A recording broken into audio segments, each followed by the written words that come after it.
Don't miss the drone show above the night sky. The best place to watch it is from the Earth Plaza in the Sustainability District in 1 hour.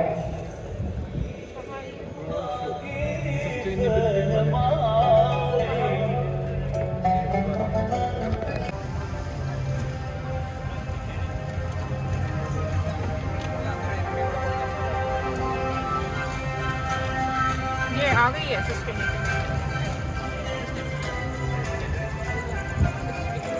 ये देखो सामने right side पे